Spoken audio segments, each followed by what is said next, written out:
केल्यामुळे पैशापुढे आम्ही कमी पडलो. पैशापुढे आम्ही कमी पडलो. 6 जागा आले, 6 जागा. निश्चितपणे चांगल्या कार्यकर्ती होती आमची, सावंतवाडी सांभाळणारी होती, पण आम्ही पैशापुढे कमी पडलो.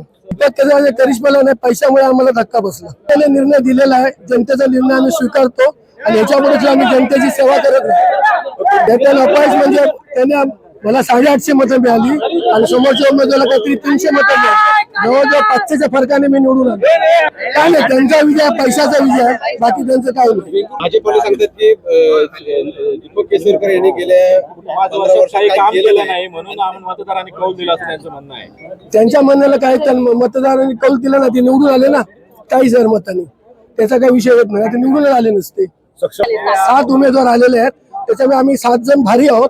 त्याच्यामुळे ते तेव्हा आणि एक काँग्रेसची आली, विभागाची एक आली, म्हणजे 9-11 त्यांचे आलेत, आमचे 7 आहेत. 21 वर्ष आम्ही दावा केला होता, पण शेवटच्या सणाला पैशाचा वापर केला, त्या पैशाच्या वापरापुढे आम्ही कमी पडलो.